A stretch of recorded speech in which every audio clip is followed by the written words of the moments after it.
ফিলিস্তিনের অবরুদ্ধ গাজা উপত্যকা নিয়ে মার্কিন প্রেসিডেন্ট ডোনাল্ড ট্রাম্পের প্রস্তাবের তীব্র সমালোচনা করেছে উত্তর কোরিয়া এবং যুক্তরাষ্ট্রকে চাঁদাবাজ হিসেবে অভিহিত করেছে দেশটি। বুধবার উত্তর কোরিয়ার রাষ্ট্রীয় সংবাদ মাধ্যম কোরিয়ান সেন্ট্রাল নিউজ এজেন্সির বরাত দিয়ে রয়টার্স এক প্রতিবেদনে এ তথ্য জানায়। আরও বিস্তারিত থাকছে প্রতিবেদনের বাকি অংশে। প্রতিবেদনে বলা হয়, মার্কিন প্রেসিডেন্ট ট্রাম্পের গাজা দখল এবং ফিলিস্তিনিদের স্থানান্তরের প্রস্তাবকে হাস্যকর হিসেবে অভিহিত করা হয়েছে। কেসিএনএ মন্তব্য করেছে, ট্রাম্পের এই প্রস্তাব বিশ্বের শান্তি ও নিরাপত্তার জন্য একটি গুরুতর হুমকি। প্রতিবেদনটি জানায়, ফিলিস্তিনিদের যে ক্ষীণ আশা ছিল নিরাপত্তা ও শান্তির জন্য, ট্রাম্পের প্রস্তাব তা ধ্বংস করে দিয়েছে।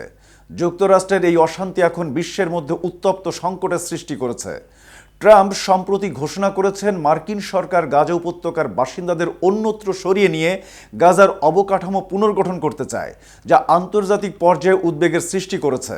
বিশ্বজুড়ে এই ঘোষণার বিরুদ্ধে এখন অনেক প্রতিবাদ এবং সমালোচনা এসেছে। এছাড়া কেসিএনএ আরও সমালোচনা করেছে ট্রাম্প প্রশাসনের পানামা খাল এবং গ্রিনল্যান্ড দখলের পরিকল্পনা এবং মেক্সিকো উপসাগরের নাম পরিবর্তন করে আমেরিকা উপসাগর রাখার সিদ্ধান্তকেও। প্রতিবেদনে আরও বলা হয়েছে, যুক্তরাষ্ট্রকে তার কাল্পনিক বিভ্রান্তি থেকে জেগে উঠতে হবে এবং অবিলম্বে অন্য দেশগুলোর সার্বভৌমত্ব ও মর্যাদার প্রতি হস্তক্ষেপ বন্ধ করতে হবে।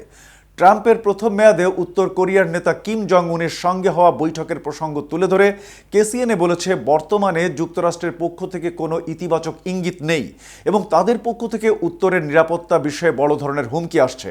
উত্তর কোরিয়া সবসময় পশ্চিমা দৃষ্টিভঙ্গির বিপরীত অবস্থান নিয়ে থাকে এবং গাজায় রক্তপাতের জন্য ইসরায়েলকে দায়ী করে যুক্তরাষ্ট্রকে সহযোগী হিসেবে চিহ্নিত করেছে। এদিকে যুক্তরাষ্ট্রের সঙ্গে বাণিজ্য যুদ্ধে জড়ানোর কোনো ইচ্ছা নেই ব্রাজিলের। মঙ্গলবার ব্রাজিল সরকারের প্রাতিষ্ঠানিক সম্পর্ক বিষয়ক মন্ত্রী আলেকজান্দ্রে পাদিলহা একথা জানান। মার্কিন প্রেসিডেন্ট ডোনাল্ড ট্রাম্প ইস্পাতের উপর 25% শুল্ক আরোপের পর ব্রাজিলের এই অবস্থান জানানো হয়। কানাডার পর যুক্তরাষ্ট্রের দ্বিতীয় বৃহত্তম ইস্পাত রপ্তানিকারক দেশ ব্রাজিল। 2024 সালে দেশটি যুক্তরাষ্ট্রের 4.08 মিলিয়ন টন ইস্পাত রপ্তানি করেছে।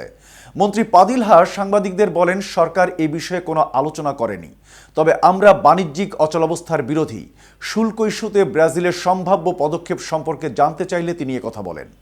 তিনি আরও বলেন, ব্রাজিল যুক্তরাষ্ট্রের সঙ্গে কোনো বাণিজ্য যুদ্ধে জড়াবে না এবং অন্য কেউ উৎসাহিত করবে না। তবে গত মাসে ব্রাজিলের প্রেসিডেন্ট লুইজ ইনাসিও লুলা দা সিলভার বক্তব্যের বিপরীতে এই মন্তব্য করা হলো। প্রেসিডেন্ট লুলা গত মাসে বলেছিলেন, ট্রাম্প যদি ব্রাজিলের পণ্যের উপর শুল্ক আরোপ করেন তাহলে ব্রাজিলও প্রতিশোধমূলক ব্যবস্থা নেবে। এতক্ষণ সাথে ছিলাম আমি শাহনেওয়াজ।